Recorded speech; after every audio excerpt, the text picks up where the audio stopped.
ചേട്ടാ, ഹണി റോസ് ഷാർജയിലൊരു ഉദ്ഘാടനത്തിന് വന്നപ്പോഴും അവിടെയുള്ള സ്ത്രീകൾ അടക്കമുള്ള മലയാളികൾ ബോച്ചെ ബോച്ചെ എന്ന് വിളിച്ച് അവമാനിച്ചു വിടുകയുണ്ടായി. എന്താണ് ചേട്ടൻ്റെ അഭിപ്രായം? ബോച്ചെ ബോച്ചെ എന്ന് വിളിച്ച് അവമാനിക്കുക എന്ന് പറയുമ്പം അതെന്ത് വലിയ ക്രെഡിറ്റ് ആയിട്ടാണ് മലയാളികൾ കാണുന്നത്. ഓക്കെ, ആ വീഡിയോയുടെ താഴെയുള്ള കമന്റ് സെക്ഷൻ നോക്കിയാൽ നമുക്ക് നല്ല രീതിയിൽ മനസ്സിലാവും.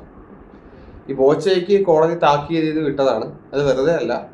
പുള്ളിക്കാരനൊരു കയ്യബദ്ധം പറ്റിയത്, അതായത് അറിയാതെ പറഞ്ഞു പോയതോ ഒന്നുമല്ല. പുള്ളിക്കാരൻ്റെ സ്ഥിരം പരിപാടി അതാണ്. പല വീഡിയോ ഉണ്ടായിരുന്നു നമുക്ക് മനസ്സിലാവും. ഈവൻ കൊച്ചു കുട്ടികളോട് തന്നെ ഒരു മോശമായ രീതിയിലൊക്കെ പുള്ളിക്കാരൻ അത് വെച്ചിട്ട് സംസാരിക്കുന്നതൊക്കെ നമ്മൾ കണ്ടതാണ്. ഓക്കെ, സൈക്കിൾ ഇരുന്നിട്ടുള്ളൊരു വീഡിയോ ഉണ്ട്.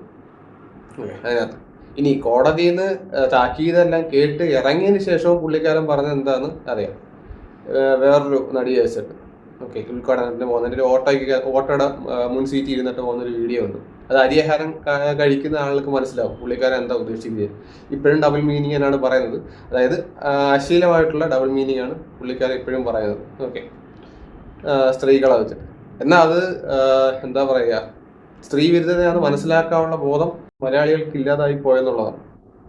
ഓക്കെ, ഇപ്പം ഷാർജ നടന്ന സംഭവം അത് ക്രെഡിറ്റ് ആയിട്ട് കാണേണ്ട കാര്യമാണോ?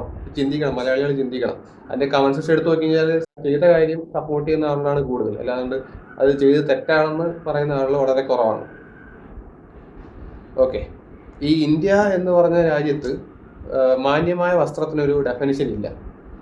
ഓക്കെ, നമുക്ക് ഇഷ്ടമുള്ള വസ്ത്രം ധരിക്കാനുള്ള അവകാശമുണ്ട്, അതാദ്യം മനസ്സിലാക്കുക. ഇനി നമ്മൾ യുക്തിപൂർവ്വം വസ്ത്രം ധരിക്കണമെന്ന് പറയും.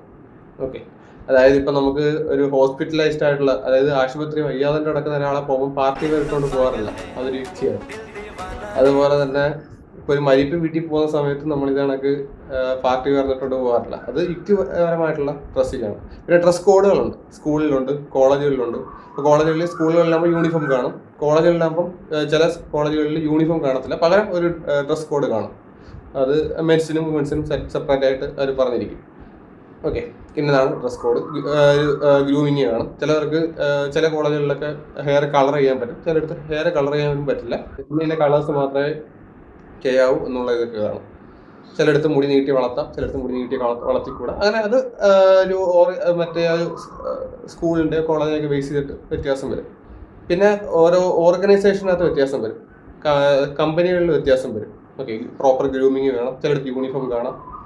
ഓക്കെ, അപ്പോൾ അതല്ലാതുണ്ട് നമുക്ക് ഇഷ്ടമുള്ള രീതിയിൽ വസ്ത്രം ധരിക്കാം എന്നുള്ളതാണ് ഇന്ത്യൻ ഭരണഘടനയിൽ പറഞ്ഞിരിക്കുന്നത്. ഇനി അത് നമുക്ക് ക്രിട്ടിസൈസ് ചെയ്യാം, വിമർശിക്കാം, പക്ഷെ മാന്യമായ ഭാഷയിൽ. ഓക്കെ, ഇന്ത്യൻ ഭരണഘടന പ്രകാരം നമുക്ക് വിമർശിക്കാനുള്ള അവകാശവും ഉണ്ട്, പക്ഷെ മാന്യമായ ഭാഷയിൽ വേണമെന്ന് മാത്രം. ഈ വീഡിയോകളിൽ ഈ നടിമാരുടെയൊക്കെ ഓരോ ഇനാഗുറേഷൻ ചെയ്യുന്നതോ അതല്ലെങ്കിൽ ഒരു ഫിലിമിന്റെ പ്രൊമോഷൻ ആയി ഈ സമയത്തൊക്കെ ഉള്ള വീഡിയോ എടുത്തിട്ടാണ് ആളുകൾ ഈ എന്താ പേജസിലൊക്കെ ഇടുന്നതും കമന്റ് ഒക്കെ ഇടുന്നതും. അപ്പൊ ഈ സമയത്ത് നോക്കി കഴിഞ്ഞാൽ നമുക്ക് മനസ്സിലാവുന്ന ഒരു കാര്യം, സ്ലട്ട് ഷേമിങ് വരെ ചെയ്യുന്ന ആളുകളുണ്ടെന്നുള്ളതാണ്. ഓക്കെ, സ്ലട്ട് ഷേമിങ് ചിലൊരു ഉപദേശമാണ്, അതൊക്കെ നമുക്ക് സഹിക്കാം, പിന്നെ കുഴപ്പമില്ല. ഓക്കെ, ഉപദേശമാണ്. പിന്നെ ചിലത് ഭീഷണിയുണ്ട്, ഭീഷണി വരെ ഉണ്ട്. അതെല്ലാം കഴിഞ്ഞിട്ട് പിന്നെ അശ്ലീലമാണ് പറയുന്നത് മൊത്തം. പക്ഷെ ഈ ആളുകൾ ഒന്നും മനസ്സിലാക്കാതെ പോകുന്നൊരു കാര്യമുണ്ട്, ഈ ഇതിനകത്ത് കമന്റ് ഇടുന്ന പൊട്ടന്മാര് മനസ്സിലാക്കാതെ പോകുന്നൊരു കാര്യം, ഇതൊക്കെ ആരാണ് വീഡിയോ എടുത്ത് ഇടുന്നത്? ഇതുപോലുള്ള ക്യാപ്ഷനും കൊടുത്ത് വീഡിയോ എടുത്ത് ഇടുന്നവന്മാരെ കുറിച്ച് ഇവരാരും പറയുന്നില്ല. ഓക്കെ, ഈ മെയിനായിട്ടും ഈ എറണാകുളത്തൊക്കെയാണ് ഇതണക്കുള്ള, അതായത് ഈ ഫിലിം ആക്ട്രസിൻ്റെ ഒക്കെ തോന്നി. ഇപ്പം അവർ ഈ എവിടെയെങ്കിലും ഫിലിമിൻ്റെ പ്രൊമോഷനായിട്ട് പോകും, അതല്ലാന്നുണ്ടെങ്കിൽ ഫിലിമിൻ്റെ റിലീസായിരിക്കാം, അല്ലാന്നുണ്ടെങ്കിൽ ഇനാഗുറേഷൻ, ഓരോ കാര്യങ്ങളും എല്ലായിടവും ഉണ്ട്. ഞാൻ പറയുകയാണ്, മെയിനായിട്ടും എറണാകുളം ആ ഒരു ഭാഗത്തൊക്കെയാണ് തോന്നി. ഓക്കെ, ഈ ഫിലിമിൻ്റെ പ്രൊമോഷൻ വർക്കുകളും കാര്യങ്ങളൊക്കെ ആയിട്ട് വരുന്നത്.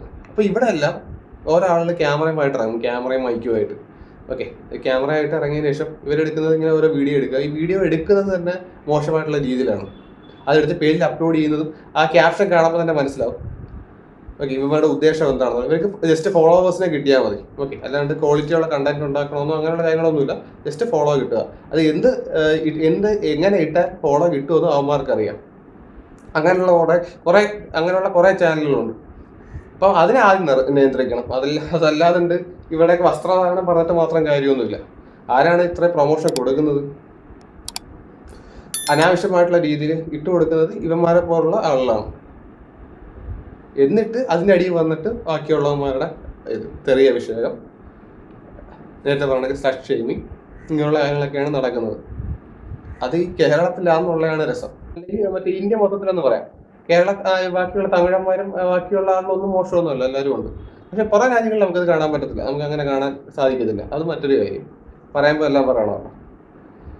അപ്പം ഇതുപോലുള്ള സോഷ്യൽ മീഡിയ ചാനലുകൾക്ക് മൂക്കുകയർ ഇടേണ്ടുന്നത് അത്യാവശ്യമായിട്ട് വന്നിരിക്കുകയാണ്.